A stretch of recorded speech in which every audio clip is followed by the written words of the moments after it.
Hello students, आज हम देखेंगे रोटेशनल डायनामिक्स के एक्सरसाइज का पार्ट 4। इसमें न्यूमेरिकल्स देखने वाले हैं क्वेश्चन नंबर 12 से लेकर क्वेश्चन नंबर 17। लास्ट मेरे वीडियो में दैट इज़ एक्सरसाइज के पार्ट नंबर 3 में आपने देखा था theory questions, that is from question number 3 से लेकर क्वेश्चन नंबर 11 तक। ठीक है, तो उसकी भी लिंक मैंने डिस्क्रिप्शन बॉक्स में दी है। आज हम देखेंगे न्यूमेरिकल क्वेश्चन नंबर 12। ठीक है, तो देखो पहले मैं ये न्यूमेरिकल पढ़ती हूँ। अब अभी आज कैसे मेथड करेंगे कि आज मैं पहले न्यूमेरिकल सॉल्व करके आपको बताती हूँ और आपके पास में वो न्यूमेरिकल रहना चाहिए, इसलिए मैंने एक स्लाइड बनाई है, आप उसका स्क्रीनशॉट ले लीजिएगा। बट पहले मैं आपको ये पूरा न्यूमेरिकल समझा के लिखा के दिखाती हूँ, सॉल्व करके दिखाती हूँ और उसके बाद में आप उसका स्क्रीनशॉट लेकर सेव करिएगा। ठीक है, तो पहले रीड करेंगे question number 12, numerical number 12। Somehow an ant is stuck to the rim of a bicycle wheel of diameter 1 metre. ठीक है, तो डायमीटर कितना है? 1 मीटर है। ठीक है, तो यानी d is equal to 1 metre. Given data हम पढ़ते पढ़ते ही लिखेंगे। d is equal to 1 metre while the bicycle is on a central stand. ठीक है, स्टैंड पे है। The wheel is set into rotation and it attains frequency of 2 revolution per second in 10 seconds. ठीक है, यानी फ्रीक्वेंसी दी है। Frequency कितनी है? n is equal to 2 revolution per second. Okay, then time is t is equal to 10 seconds. 10 second में 2 revolution per second है। ठीक है, with uniform acceleration calculate number of revolutions completed by the ant in this 10 second। यानी क्या क्या find करना है? Number of revolutions in 10 seconds complete करना निकालना है। Time taken by it for first complete revolution and last complete revolution. 10 seconds में जितने रिवॉल्यूशंस होते हैं तो उसके लिए फर्स्ट रिवॉल्यूशन के लिए time taken by it for complete first complete revolution भी निकालना है एंड लास्ट कंप्लीट रिवॉल्यूशन भी निकालना है।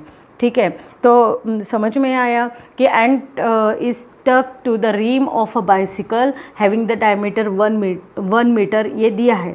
फ्रीक्वेंसी दी है 2 रिवॉल्यूशन पर सेकंड, टाइम दिया है 10 सेकंड। तो निकालना है number of revolution completed by the ant in 10 second. 10 second में वो कितने रिवॉल्यूशंस कंप्लीट करती है ये भी निकालना है। और जो टाइम लगता है, time taken by it for first complete revolution, पहले कंप्लीट रिवॉल्यूशन के लिए कितना टाइम लगता है और लास्ट कंप्लीट रिवॉल्यूशन के लिए कितना टाइम लगता है ये निकालना है।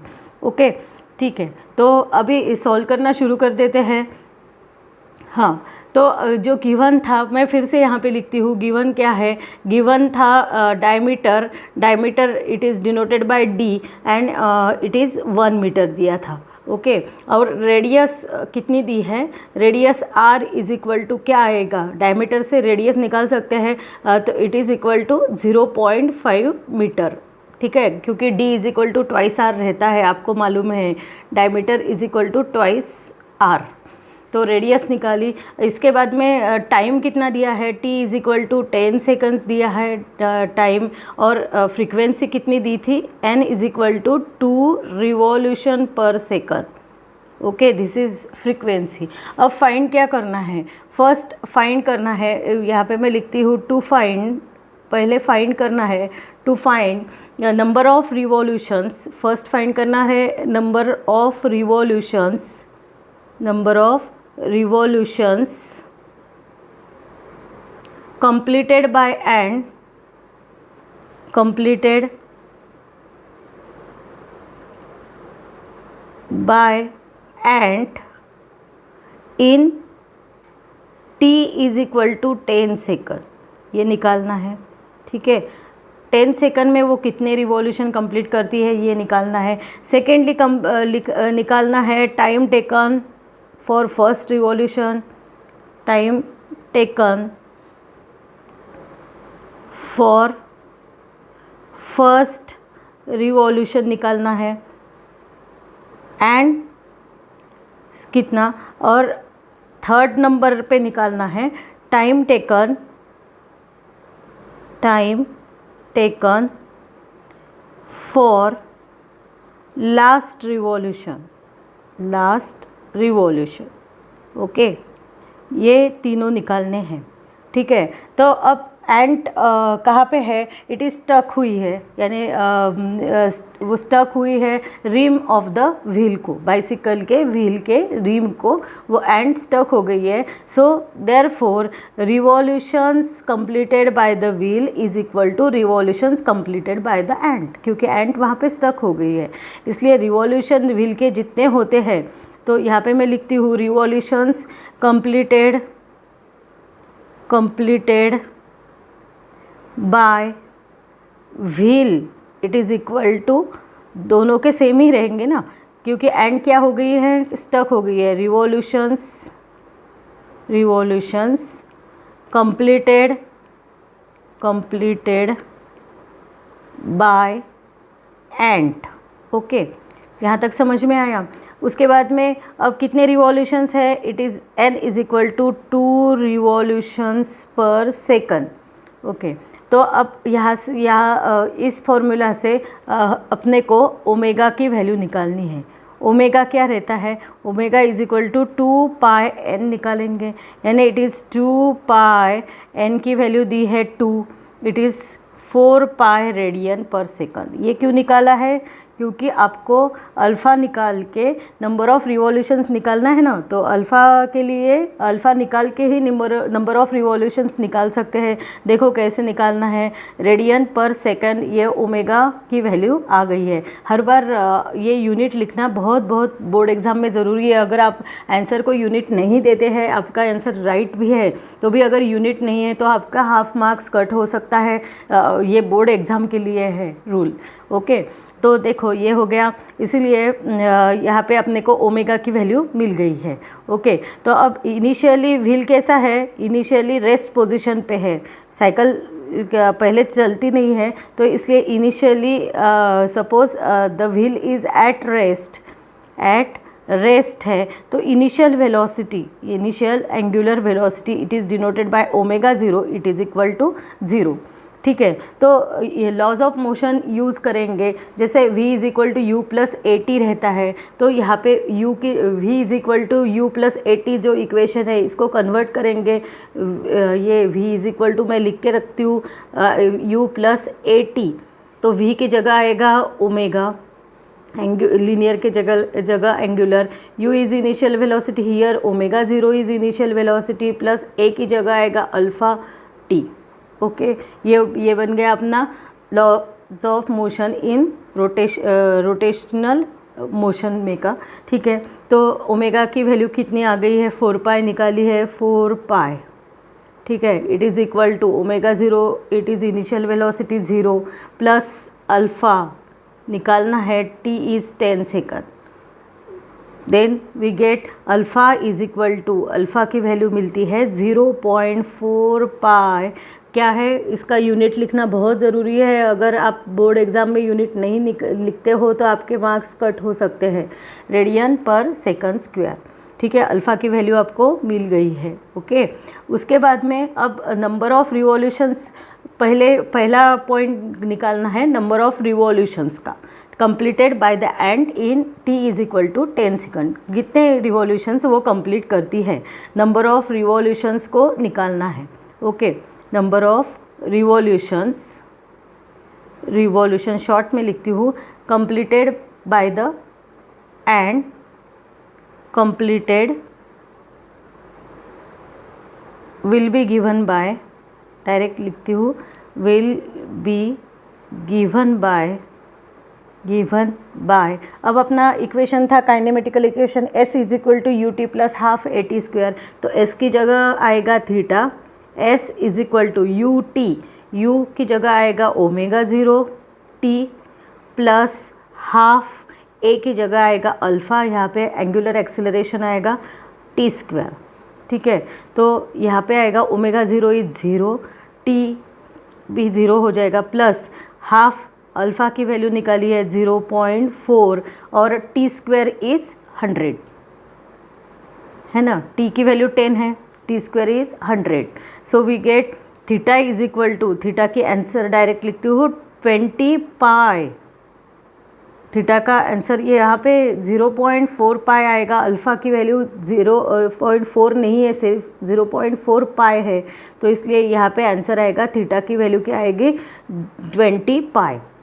ठीक है, ये इसका यूनिट क्या है radian. Theta is equal to 20 pi radian. ठीक है, अब निकालना है नंबर ऑफ रिवॉल्यूशंस। क्या है नंबर ऑफ रिवॉल्यूशंस? अब एक रिवॉल्यूशन करने के लिए पूरा यानी सर्कुलर रिवॉल्यूशन सर्कल में होता है, तो इसलिए एक रिवॉल्यूशन कंप्लीट करने के लिए वो पूरा सरकमफरेंस पूरा कितना एंगल कवर करेगा। तो नंबर ऑफ रिवॉल्यूशंस का फॉर्मूला क्या आएगा? Number of revolutions is equal to theta upon 2 pi.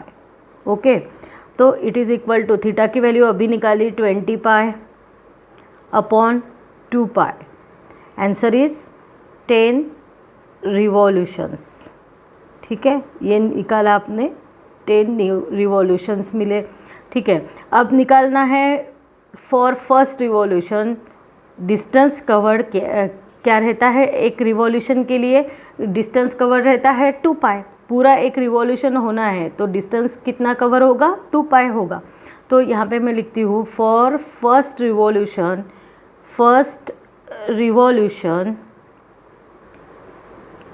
Distance covered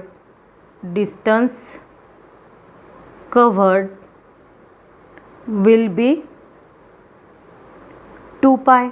okay, so theta is equal to, अब थीटा की वैल्यू फिर से काइनेमेटिकल इक्वेशन लिखती हूँ, जो s is equal to u t plus half a t square वाला वैसे ही लिखती हूँ। अब s की जगह थीटा, यू टी की जगह ओमेगा 0 टी प्लस हाफ ए, यानी अभी अल्फ़ा लिखना पड़ेगा एंगुलर एक्सेलरेशन, और यहाँ पे t1 स्क्वायर।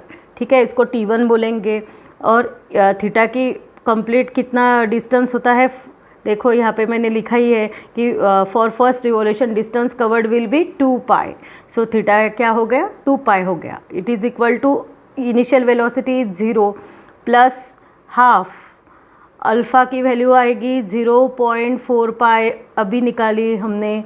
ठीक है, और t1 स्क्वायर ये हो गया। अब t1 स्क्वायर की वैल्यू क्या आएगी? t1 square is equal to 2 pi upon 0.2 pi is equal to 10। ठीक है, तो t1 की वैल्यू क्या होगी? Under root of 10। t1 square की वैल्यू 10 है, तो t1 की वैल्यू रूट 10 आएगी। उसका आंसर है 3.16 सेकंड। ओके, ये मिल गया अपने को time taken for the first revolution in 10 second. अब 10 सेकंड में वो कितना रिवॉल्यूशंस करता है? It takes 10 second to complete 10 revolutions. And अब यानी क्या हो गया? इट टेक्स, यहाँ पे मैं लिखती हूँ इट टेक्स 10 सेकंड्स। कितना सेकंड्स लेता है? 10 seconds to complete 10 revolutions. Okay, 10 revolutions मिल गए आपको। हेंस अब निकालना है time taken for 10th revolution. ठीक है, hence time taken for 10th revolution. 10th वाले रिवॉल्यूशन के लिए कितना टाइम लगता है? रिवॉल्यूशन कैसा निकालेंगे? It is equal to 10 minus time taken for 9 revolution. Time taken for 9 revolutions. Okay, ये समझ में आया क्या? Hence time taken for 10th revolution it is equal to 10 minus time taken for 9 revolution. Okay, तो अब calculation करेंगे time taken for 9 revolution. आपको मालूम ही नहीं है, अभी हमने निकाला ही नहीं है। तो first we find time taken for 9 revolution. Taken for, बहुत लेंदी सम है ये, 9 रिवॉल्यूशन ये निकालेंगे पहले। तो सपोज इट इज़ थीटा 9, फिर से वही इक्वेशन लगाएंगे, omega 0 plus half alpha T9 निकालना है, इसलिए T9 स्क्वायर लेंगे। तो ये आएगा 9, 9th वाले के लिए कितना, और 2 पाई, 9 9वां राउंड और 9th वाला राउंड, और कितना कंप्लीट करता है डिस्टेंस, 2 पाई, इसलिए 9 into 2 pi it is equal to omega 0 initial velocity 0 plus half. अब अल्फ़ा की वैल्यू आएगी 0.4 पाई, वो निकाली थी अभी, ठीक है, into T9 square we get इसको 18 पाई इट इज़ इक्वल टू 0.2, यह आएगा 2 से डिवाइड करने के बाद में 0.2 पाई T9 स्क्वायर। ठीक है, यहाँ तक समझ में आया।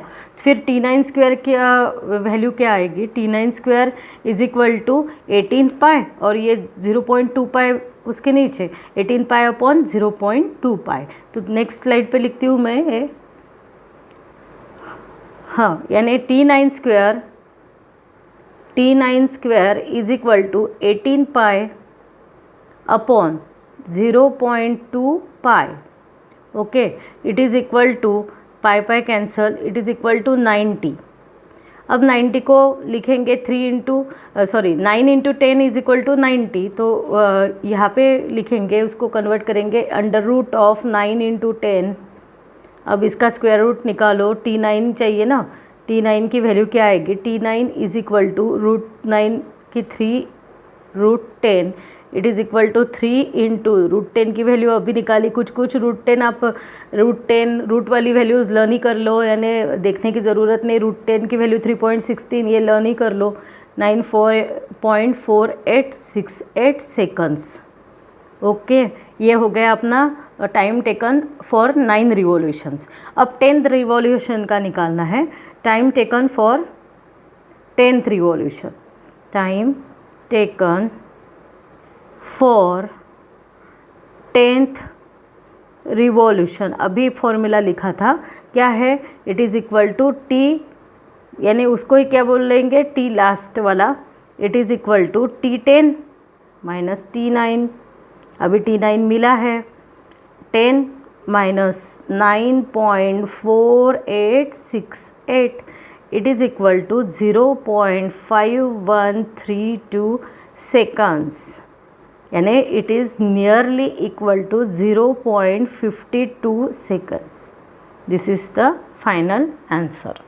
ठीक है, समझ में आया ये न्यूमेरिकल। तो अभी ये जो न्यूमेरिकल मैंने सॉल्व करके दिया है, तो उसको ऐसे जो मैंने लिखा है, थोड़ा सा हैंडराइटिंग भी, स्टाइलस से लिखते समय हैंडराइटिंग भी अच्छी नहीं आती है, तो इसलिए मैंने क्या किया कि हैंडराइटिंग में मेरे लिखा हुआ आपको दिखाती हूँ। वो आंसर आप ये देखो, वही सॉल्यूशन है, आपको दिख रहा है। अच्छा हैंडराइटिंग में थोड़ी सी अच्छी हैंडराइटिंग है यहाँ पे, आप इसका स्क्रीनशॉट ले लीजिएगा और आराम से उसको ध्यानपूर्वक पढ़िएगा। ठीक है, तो इसका प्लीज़ स्क्रीनशॉट ले लीजिएगा। ओके, अब और उसका कंटिन्यूएशन में है ये, इसका भी स्क्रीनशॉट ले लीजिएगा। ठीक है, तो अब नेक्स्ट न्यूमेरिकल की तरफ जाते हैं, न्यूमेरिकल नंबर 13। ठीक है, एक क्वेश्चन नंबर 13 क्या है, पहले पढ़ते हैं। Coefficient of static friction between a coin and a gramophone disc is 0.5। ठीक है, अब बोलते बोलते पढ़ते ही मैं उसका डाटा लिखती हूँ कि कोएफिशिएंट ऑफ स्टैटिक फ्रिक्शन कितना दिया है, इट इज़ 0.5, और किसके बीच में है, coin and gramophone disc.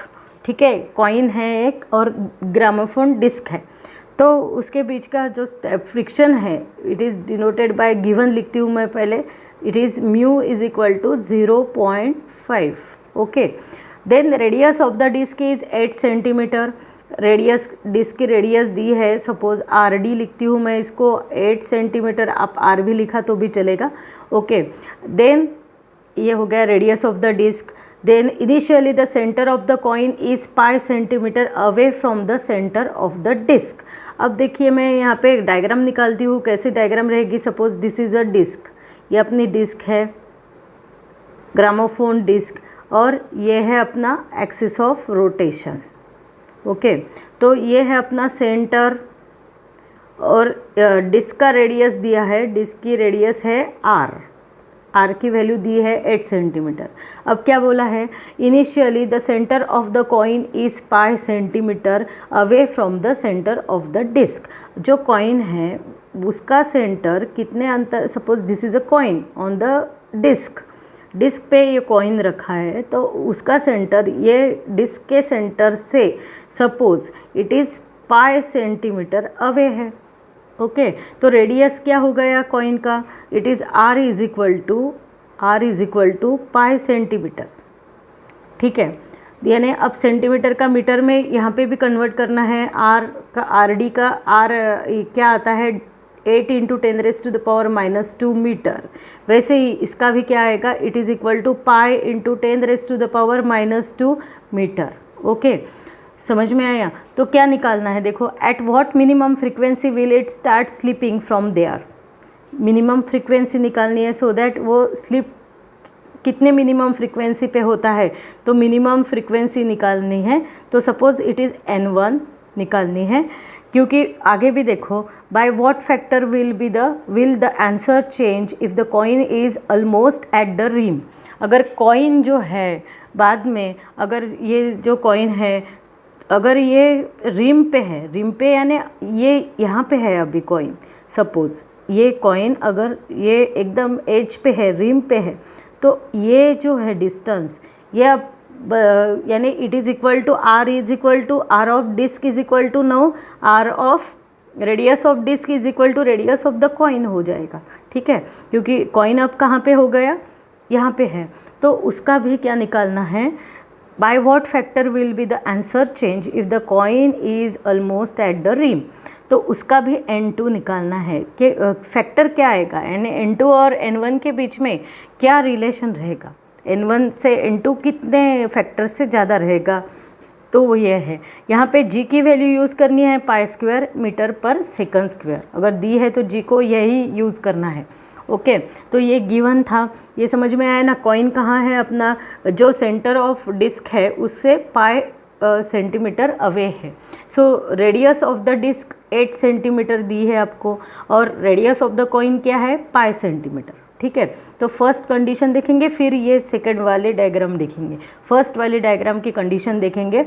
Okay तो देखो क्या है, क्या निकालना है, तो n1 निकालना है अपने को। तो अब सपोज़ ये जो डिस्क है अब ये रिवॉल्व हो रही है, सॉरी ये जो कॉइन है ये रिवॉल्व हो रहा है। ठीक है, ये डिस्क रिवॉल्व हो रही है, कॉइन भी रिवॉल्व हो रहा है। तो जो ये there is some force which drag the coin from the disc and that force is known as centrifugal force and it is mr²।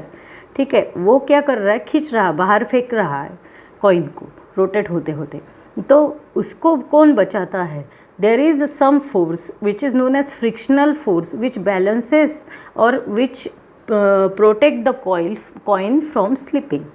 जो एक mr² क्या रहता है, सेंट्रीफ्यूगल फोर्स रहता है, वो कॉइन पे एक्ट होता है, जिसकी वजह से कॉइन दूर फेंका जा सकता है, डिस्क पर से स्लिप हो सकता है। But there is a friction, इसलिए फ्रिक्शन दिया है भी है 0.5। There is a friction between coin and gramophone disc. वो फ्रिक्शनल फोर्स की वजह से ये सेंट्रीफ्यूगल फोर्स को वो फ्रिक्शनल फोर्स बैलेंस करता है, इसलिए ये कॉइन वहाँ पे डिस्क पे ही रहता है। ठीक है, डिस्क पे ही रहता है। तो यानी क्या है, there is some force known as frictional force which is equal to centrifugal force. तो यहाँ पे मैं लिखती हूँ इसलिए कि there is a force which protect the coin from slipping, it is known as frictional force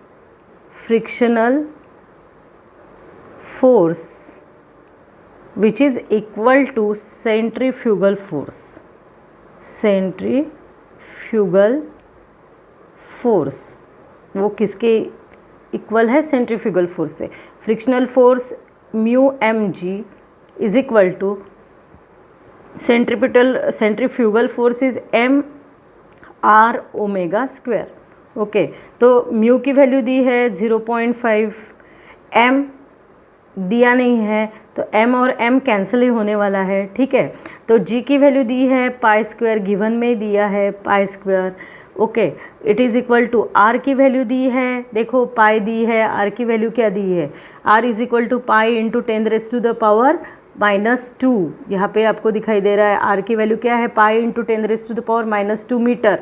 वही यहाँ पे लिखेंगे आर की वैल्यू पाई इंटू 10⁻⁻² और ओमेगा स्क्वायर, तो ओमेगा की वैल्यू नहीं है तो यहाँ पे 2πn², क्योंकि फ्रीक्वेंसी ही निकालना है अपने को, ठीक है। तो यहाँ पे क्या वैल्यू आएगी, n², अब डायरेक्ट करती हूँ मैं, n² की वैल्यू क्या आएगी, n² is equal to 0.5 pi into 10² upon, यह आएगा 4π², ओके। तो ये आएगा अभी n² इज इक्वल टू 0.5 पाई और ये स्क्वायर चला जाएगा, यानी वी गेट 100, ऊपर मिलेगा 100 अपॉन 8 पाई, ओके। तो n² की वैल्यू क्या है, n² is equal to 25 upon 4 pi, therefore n is equal to 5, n की वैल्यू निकालेंगे, 25 का स्क्वायर रूट 5 अपॉन 2, 4 का है 2 रूट पाई, ठीक है। It is equal to 5 upon 2 under root of 3.14, so we get n is equal to 5 upon 2 into 3.14 का square root आता है 1.772, इसको भी लर्न कर लो, बहुत न्यूमेरिकल में एक काम आता है। Root 3.14 is 1.772, it is equal to 5 upon 3.544, तो n की value we get n is equal to 1.410 RPS, ये वैल्यू आपको मिलती है n की। अब बुक अगर आप आंसर में देखोगे तो आंसर है 2.5 RPS, तो एक तो और मेरा आंसर आया है 1.410 RPS, 1.410 RPS आया है आंसर, ठीक है। तो ये डिफरेंस आ रहा है आंसर में, बुक के आंसर में और मेरे आंसर में। तो आप देखो यहाँ पे क्या हो गया है कि अगर आप पाई की जगह suppose r is equal to pi centimetre जो दिया है, r is equal to pi centimetre जो दिया है, उसकी जगह आपने अगर r is equal to 2 centimetre अगर आप लेते हो तो आपका आंसर बुक के जैसा ही आता है। तो एक तो आंसर में गड़बड़ी है या ये r की वैल्यू में गड़बड़ है, ठीक है। तो आप देखो, ये अगर मैं आपको r is equal to 2 centimetre करके भी बताती हूँ, देखो क्या है, अब r is equal to 2 centimetre अगर लेते हैं तो वी गेट μmg, अब डायरेक्ट मैं लिखती हूँ μmg is equal to mr omega square, ठीक है। दोनों तरीके से आपको दिखाती हूँ। ये अब अगर डाटा वही लेकर आंसर ये आता है 1.410, अगर डाटा चेंज करते हैं 2 सेंटीमीटर तो आंसर बुक के जैसा आता है। तो एक तो डाटा में गड़बड़ है या आंसर में गड़बड़ है, कुछ तो भी है।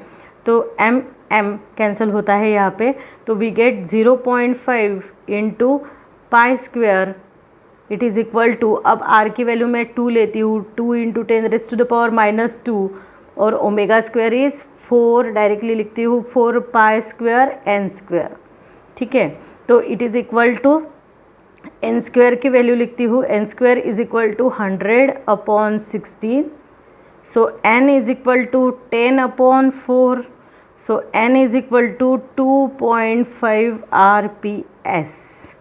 ये आपके बुक का आंसर, ये बुक में का आंसर आ गया, बुक वाला आंसर, ठीक है, बुक वाला आंसर।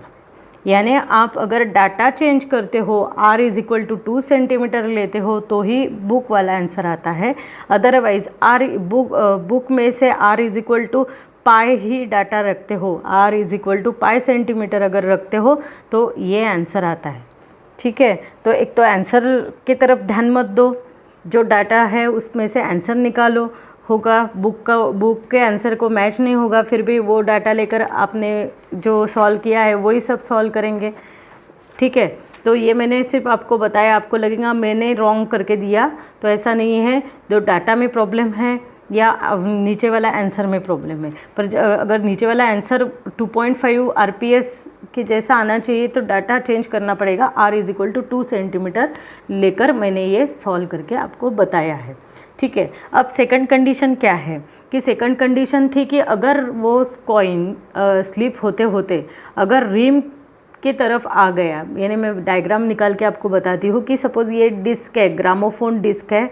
अब पहले ये कॉइन था r इज इक्वल टू, यानी ये r ये अपनी रेडियस ऑफ द डिस्क है कैपिटल R, ठीक है, और R की वैल्यू है 8 सेंटीमीटर, यानी it is equal to 8 into 10⁻⁻2 metre ये थी। बट अभी क्या कंडीशन, पहले तो कॉइन यहाँ पे था, अब कॉइन यहाँ पे नहीं है, अब कॉइन रिम की तरफ है, ठीक है, रिम को आ गया है।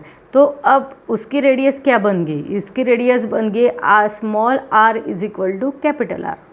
ओके, तो अगेन वही थ्योरी अप्लाई करेंगे, सिर्फ स्मॉल यहाँ पे अभी कैपिटल R लेना पड़ेगा।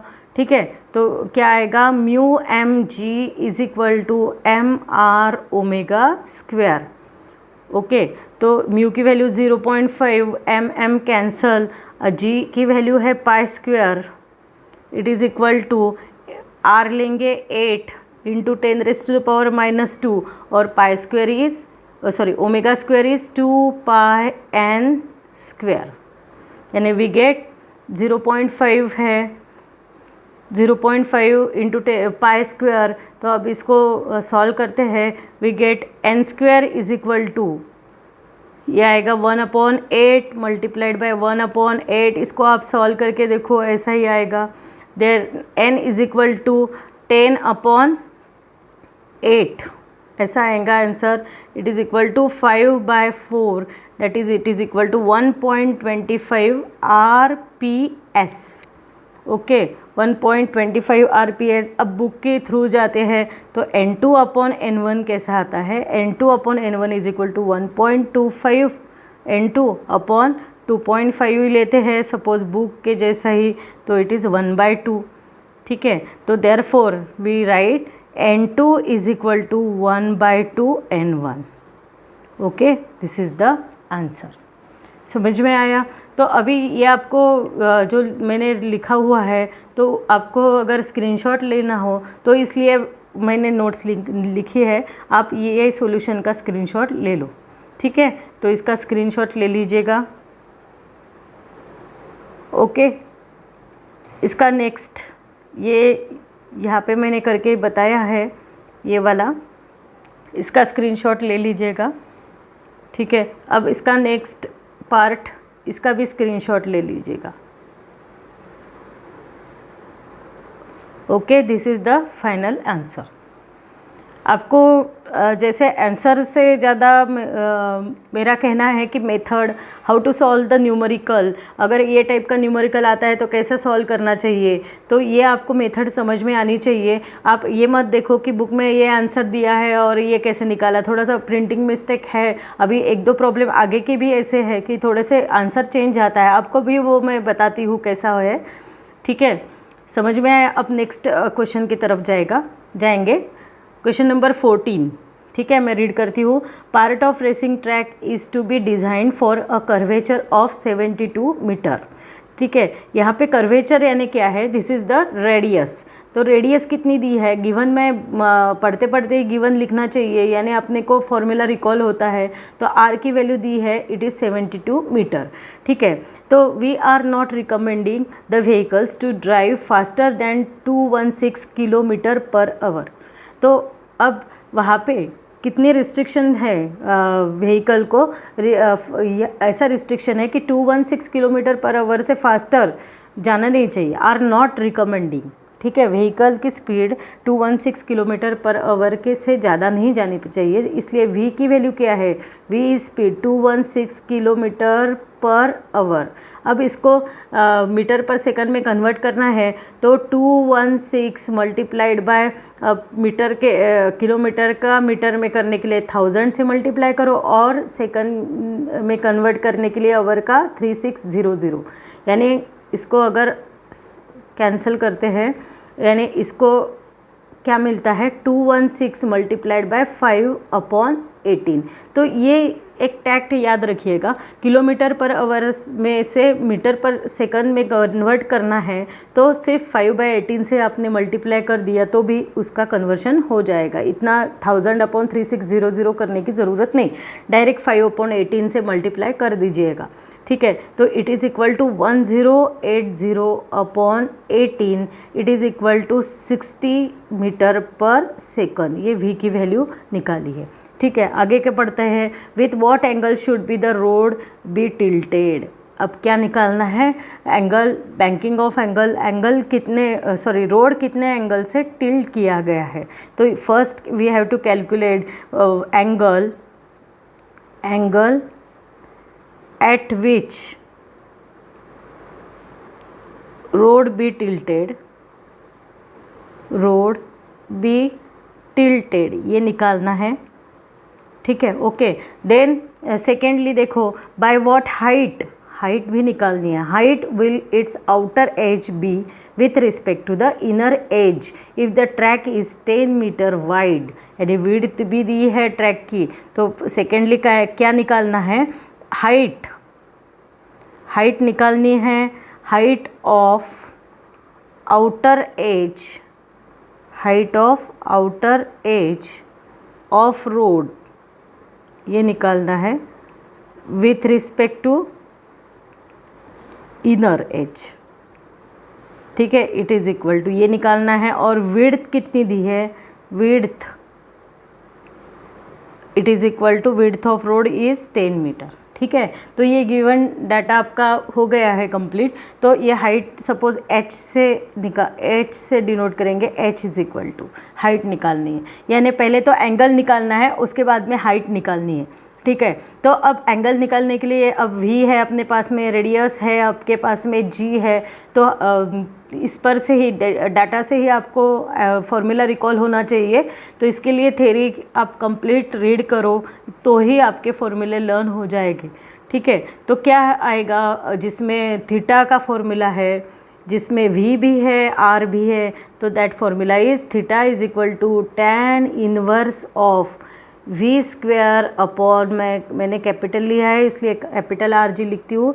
तो थीटा इज़ इक्वल टू कौन सा भी आप r लिख सकते हो, tan इनवर्स ऑफ v की वैल्यू निकाली थी 60 स्क्वायर, r की वैल्यू दी है 72 multiplied by 10, it is theta is equal to tan inverse of कितना आएगा 3600 upon 720, 0 cancel, we get theta is equal to tan inverse of, ये आएगा 5, tan inverse of 5, that is tan theta is equal to 5 आ गया answer, है ना। tan, ये tan को इधर शिफ्ट कर दिया, tan theta is equal to 5, so theta is equal to 78.69, ये एंगल आपको मिलता है, ठीक है। तो अब देखो, ये आपका आप क्या निकालने है, हाइट निकालनी है, और विड्थ ऑफ द रोड कितना दिया है, विड्थ कितनी है रोड की, 10 मीटर दी है, ठीक है। तो और ये थीटा है अपना, ठीक है। तो इस पर से अब हाइट निकालनी है, तो वी कंसिडर साइन थीटा। अगर साइन थीटा को कंसिडर करते हैं तो h मिलेगा ना, क्योंकि sine theta is equal to opposite side, that is h upon hypotenuse, इसलिए साइन को कंसिडर किया। साइन को क्यों कंसिडर किया समझ में आया।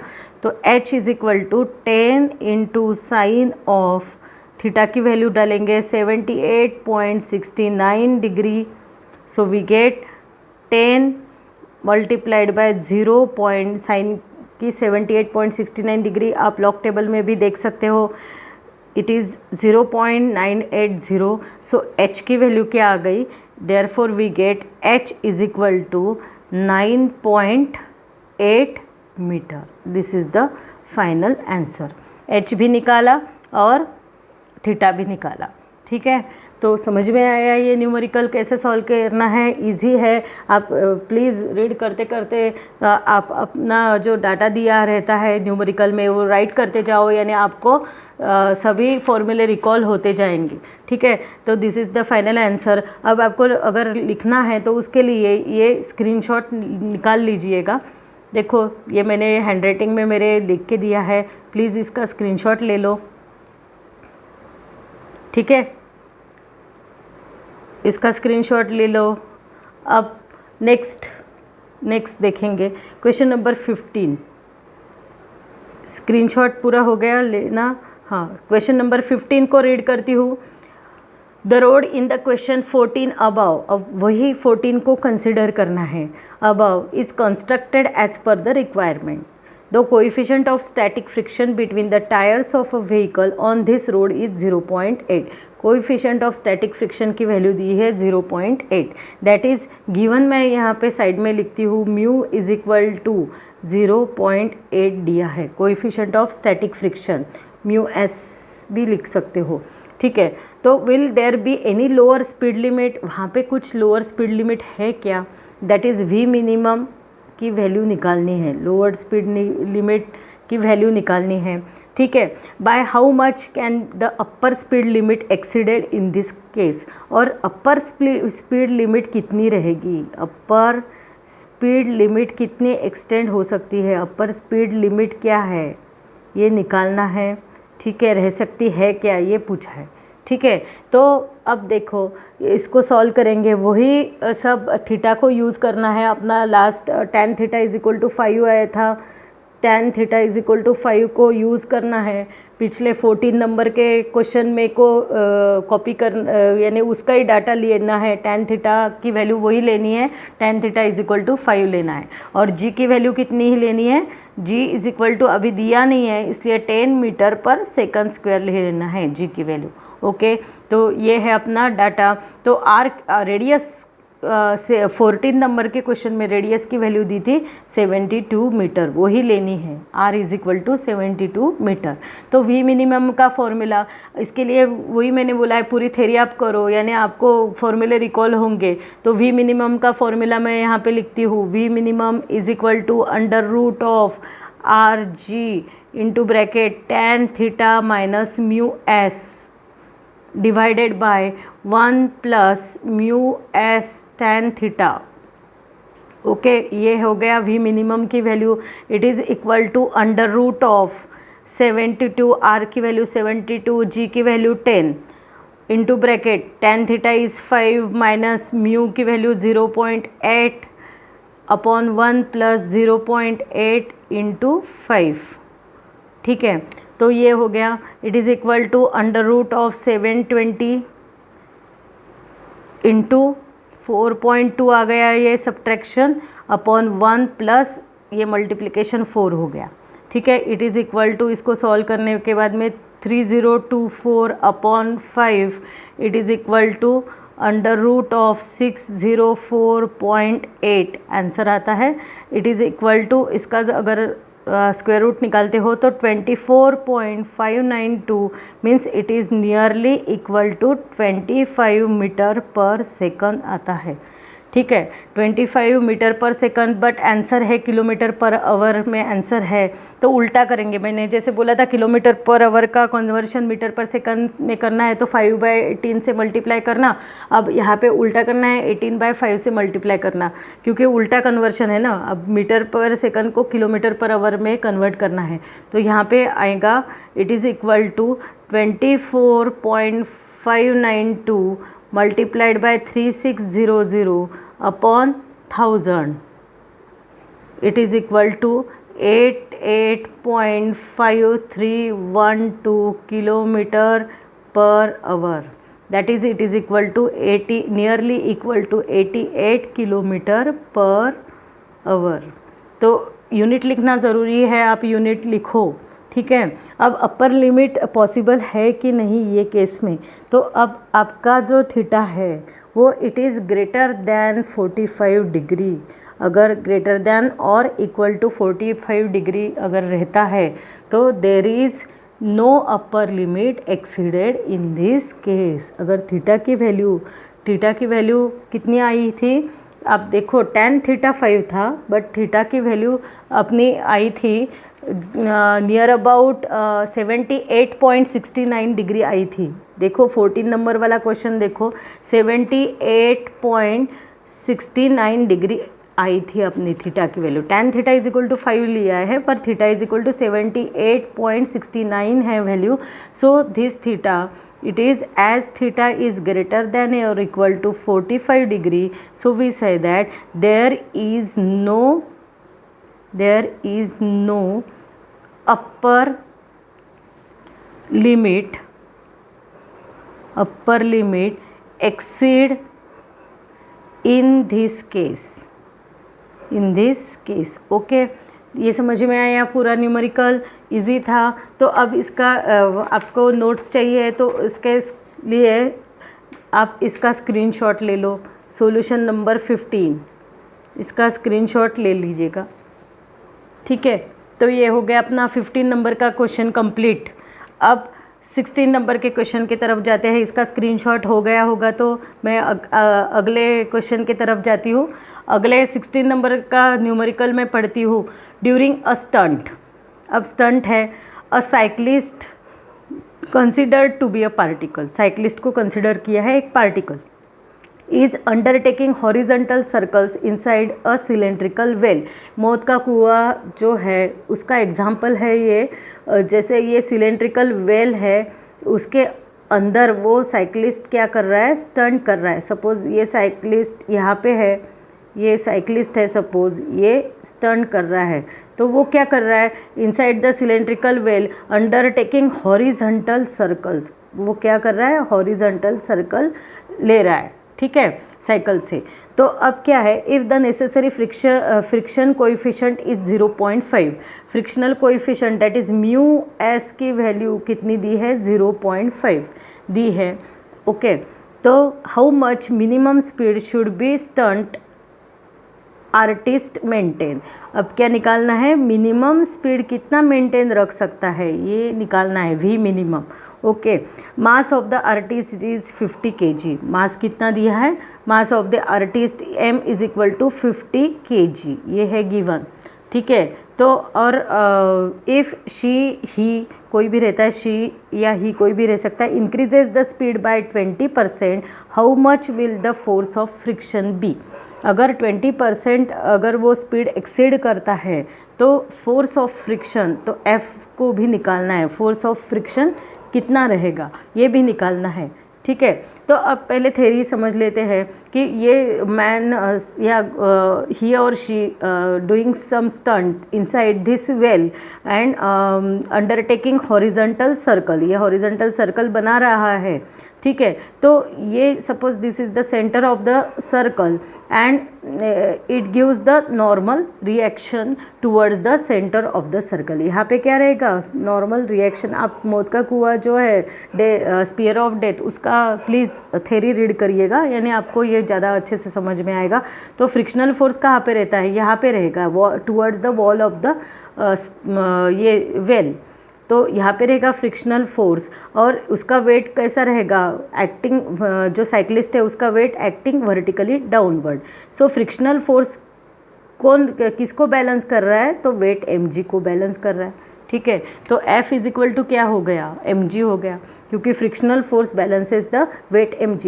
Eight the same time n normal reaction कैसी है, टूवर्ड्स द सेंटर, n दिख रहा है आपको, तो वो किसको बैलेंस कर रहा है, it balances the centripetal force because of which the cyclist perform the horizontal circle. अगर सेंट्रीपेटल फोर्स है तो ही हॉरिजॉन्टल सर्कल परफॉर्म करेगा ना, तो mv²/r, यानी n को कौन बैलेंस कर रहा है, mv²/r, ठीक है, समझ में आया। तो ये अपना एक्सप्लेनेशन के बाद में अब सॉल्व करना शुरू कर देते हैं अपना न्यूमेरिकल। तो पहले अपने को फाइंड करना है, to find minimum speed, to find v minimum, ये निकालना है आपको, ठीक है। अब फ्रिक्शनल फोर्स कैसा था, फ्रिक्शनल फोर्स की वैल्यू क्या रहती है, frictional force it is equal to mu into N, okay. तो फ्रिक्शनल फोर्स क्या है, किसको आपने देखा है डायग्राम में, फ्रिक्शनल फोर्स देखो डायग्राम में, फ्रिक्शनल फोर्स ये जो बैलेंस है वेट mg को बैलेंस कर रहा है, mg डाउनवर्ड है तो mg को बैलेंस कर रहा है, और जो म्यू और n किसको बैलेंस कर रहा है, डायग्राम में देखो n किसको बैलेंस कर रहा है, mv²/r को, ठीक है। तो यहाँ पे जो ये फ्रिक्शनल फोर्स mg ये फ्रिक्शनल फोर्स को किसको बैलेंस कर रहा है, mg को, तो इसलिए मैं फ्रिक्शनल फोर्स की जगह लिखती हूँ mg, और म्यू इंटू n किसको बैलेंस कर रहा है, mv, अभी आपने देखा mv² अपॉन r को बैलेंस कर रहा है। ओके, तो as n balances by mv² upon r। ठीक है, तो m कैंसल यहाँ पे फिर से, तो we get v² is equal to R G upon mu S. Okay, उसके बाद में v की वैल्यू क्या आएगी, इसको v मिनिमम बोलेंगे अभी, under root of R G upon mu S. So we get under root of 10 into G की वैल्यू 10 है और आर की वैल्यू कितनी है 6.05 डिवाइडेड बाय म्यू एस की वैल्यू है 0.5, it is equal to under root of 60.50 upon 0.5। Okay, so V minimum is equal to under root of 1 to 1, it is equal to 11 metre per second. ये answer आ गया V minimum का। ठीक है, अब frictional force निकालना है, तो सेकेंड कंडीशन था फ्रिक्शनल फोर्स की, फ्रिक्शनल फोर्स निकालना है। फ्रिक्शनल फोर्स इक्वल टू क्या आता है, it is denoted by F is equal to किसको बैलेंस कर रहा है, mg को। तो m की वैल्यू कितनी है 50, g is 10, it is equal to 500 newton. ठीक है, ये हो गया फ्रिक्शनल फोर्स। तो this friction it is does not depend upon the speed, so it will be kinetic friction. This friction अब speed पे depend नहीं है, so this friction does not depend upon the speed, so it is known as kinetic friction. ठीक है, kinetic friction. Okay, समझ में आया ये न्यूमेरिकल। तो इसका पूरा डिटेल ये आप इसका स्क्रीनशॉट ले लीजिएगा, आपके पास में ये नोट्स रहेंगी। ठीक है, इसका स्क्रीनशॉट ले लीजिएगा आप। अब हमारा 17 नंबर का क्वेश्चन देखेंगे, क्या है 17 नंबर का क्वेश्चन। ओके, हो गया स्क्रीनशॉट। उसके बाद में अब 17 नंबर का क्वेश्चन देखो, मैं पढ़ती हूँ। A pendulum consisting of massless string of length 20 centimetre. Pendulum की लेंथ दी है L is equal to 20 centimetre, L is equal to 20 centimetre, so it is equal to क्या है 0.2 मीटर। ठीक है, डायरेक्ट लिखती हूँ। उसके बाद में and a tiny bob of mass 100 gram. Bob का मास कितना दिया है, m is equal to 100 gram, ये दिया है। Is set up as a conical pendulum. ठीक है, ये क्या है, कोनिकल पेंडुलम। इसकी थ्योरी आप कृपया रीड करिए, यानी आपको ये न्यूमेरिकल सॉल्व करने में और समझने में ज़्यादा तकलीफ़ नहीं होती है। अब 100 ग्राम है, इसको कन्वर्ट करेंगे किलोग्राम में, इट इज़ 0.1 किलोग्राम। ठीक है, एंड n की वैल्यू कितनी है, n देखो, it's Bob now performs 75 RPM। अब बॉब कितना परफॉर्म करता है 75, यानी फ्रीक्वेंसी क्या है बॉब की 75 रिवॉल्यूशन पर मिनट। इसको कन्वर्ट करेंगे रिवॉल्यूशन पर सेकंड में, that is 75 upon 60, it is equal to 5/4 RPS revolution per second. ठीक है, समझ में आया। ये अपना हो गया गिवन, ये गिवन हो गया। अब क्या हो गया, कैलकुलेट क्या निकालना है, calculate kinetic energy, kinetic energy को निकालना है, और and increase in gravitational potential energy. क्या क्या निकालना है, काइनेटिक एनर्जी को निकालना है, then increase in gravitational potential energy, that is it is denoted by delta U, ये निकालना है ऑफ द बॉब। और यूज़ π² इज इक्वल टू 10, π² की वैल्यू 10 लेनी है। ओके, तो यहाँ पे पहले cos थीटा दिख रहा है आपको आंसर में, cos थीटा की भी वैल्यू निकालनी है। तो अभी मैं डायग्राम निकालती हूँ, क्या है तो ये समझ में आया। Length of the string 0.2 metre, mass of the bob 0.1 kg, और कितना रिवॉल्यूशन कर रहा है 5/4 RPS। ठीक है, तो यहाँ पे मैं डायग्राम निकालती हूँ। देखो कैसा है, this is rigid support, conical pendulum निकालना है आपको। तो L is the length of the conical pendulum. ठीक है, तो this is Bob, L is the length of the conical pendulum, कितनी दी है 0.2 मीटर। ठीक है, ऐसा परफॉर्म करेगा। तो this is height h of conical ये पेंडुलम की, ठीक है। तो ये हो गया, तो ये L है, ये H है, तो ये क्या है, L माइनस H होगा, ठीक है। समझ में आया, ये L है, ये साइड, ये पूरी साइड H है, height of the pendulum. Then ये छोटी सी साइड क्या आएगी, L माइनस H आएगी, ओके।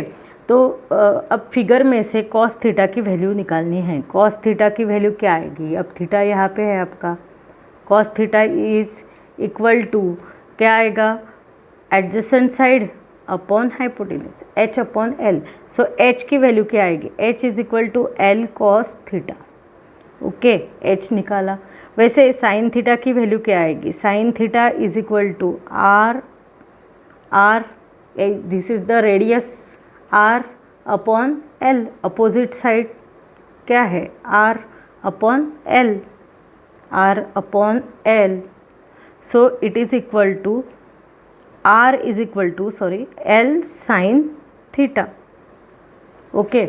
सो अब time period of conical pendulum कैसा रहता है, t is equal to 2 pi under root of l cos theta upon g, ये आता है। तो t की जगह क्या है लिखेंगे, 1/n इज इक्वल टू, क्योंकि आपने निकाला था 5/4n, तो अब क्या बन गया 4/5, it is equal to 2 pi under root of, l की वैल्यू क्या लिखेंगे, l इज 0.2 गिवन में है, देखो कॉस थीटा अपॉन 10, ओके। तो यहाँ पे आएगा आपका 16, अब स्क्वायर रूट निकालना है ना, तो स्क्वायर करेंगे 16.25, 16/25 it is equal to 4 pi square into bracket 0.2 cos theta upon 10, ठीक है। तो ये आ गया 16.25 is equal to 4 into pi square की वैल्यू 10 लेनी है, multiplied by 0.2 cos theta upon 10, 10 cancel हो गया, तो it is equal to 16/25 multiplied by, अगर इसको 4 इंटू 0.2 इज 0.8, नीचे ला लेते हैं, डायरेक्ट करती हूँ, कॉस थीटा, यानी कॉस थीटा की वैल्यू क्या है, इट इज़ इक्वल टू 0.8, ये आ गया आंसर जैसा। तो थीटा की वैल्यू क्या हो गई, theta is nearly equal to 36 point something आता है, इसलिए मैंने 37 डिग्री लिखा है, ठीक है।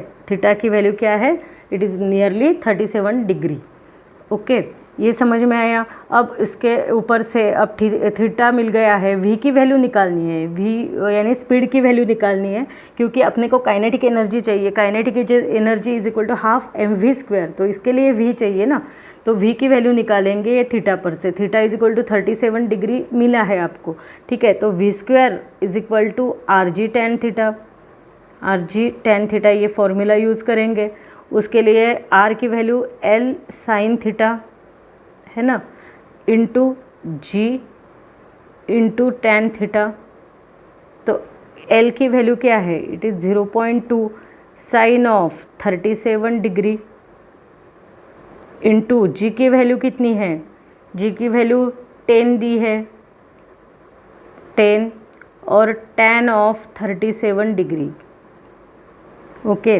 तो इट इज़ इक्वल टू 0.2 और साइन 37 है 0.60181 इंटू 10 इंटू tan 37 की वैल्यू है 0.75355, ये वैल्यू हो गई।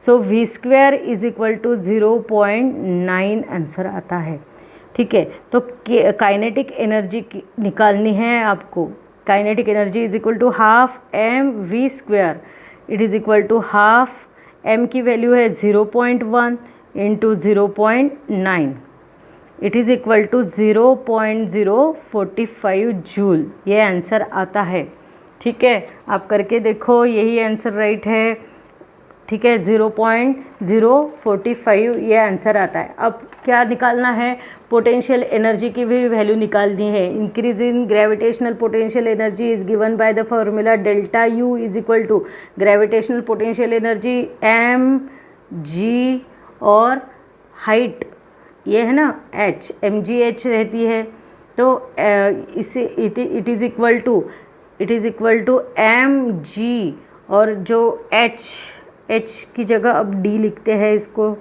D लिखते हैं क्योंकि रिपीट होगा वो। अब D यानी क्या है, D यानी ये डिस्टेंस है जो कि L माइनस H है, ठीक है, ये H तो है ही, तो ये डिस्टेंस लेना है, ये है D। ओके, तो क्या मिलता है, it is equal to MgL minus H, ठीक है, it is equal to MgL minus H की वैल्यू है L cos theta. So we get MgL को कॉमन निकालते हैं 1 minus cos theta. So it is equal to M is 0.1 into 10 into 0.2, 1 minus cos theta की value है 0.8। So we get delta U is equal to 0.04 joule. This is increase in gravitational potential energy. ठीक है, समझ में आया। इस प्रकार से ये अपना आज क्वेश्चन नंबर 12 से लेकर क्वेश्चन नंबर 17 तक हमने न्यूमेरिकल्स को सॉल्व किया है। अगर ये इसके नोट्स अगर चाहिए तो ये देखो, ये 17 नंबर का न्यूमेरिकल, उसका आप फटाफट स्क्रीनशॉट ले लीजिएगा, यानी आपके पास नोट्स रहेगी। ठीक है, इसका स्क्रीनशॉट ले लीजिए। ओके, तो आज हमने सॉल्व किया है क्वेश्चन नंबर 12 से लेकर क्वेश्चन नंबर 17 न्यूमेरिकल का पार्ट। अब नेक्स्ट मेरे वीडियो में आज के दिन इतना ही करते हैं। नेक्स्ट मेरे वीडियो में आप देखोगे क्वेश्चन नंबर 18, 19, 20, 21, 22, 18 से लेकर 22 वाले जो न्यूमेरिकल बच्चे हैं वो सेकंड पार्ट में कंप्लीट करेंगे। ठीक है, तो इसकी आप प्रैक्टिस करो, ये सिर्फ देखो कि कैसे सॉल्व किया है, तो इसके लिए ये बहुत अच्छा है। तो आप इसको सॉल्व करके देखो और प्रैक्टिस करो इसकी। ओके, तब तक के लिए चलो अब नेक्स्ट न्यूमेरिकल सॉल्व करेंगे, तब तक के लिए आप इसकी प्रैक्टिस करो। ओके गाइस, ठीक है, बाय बाय।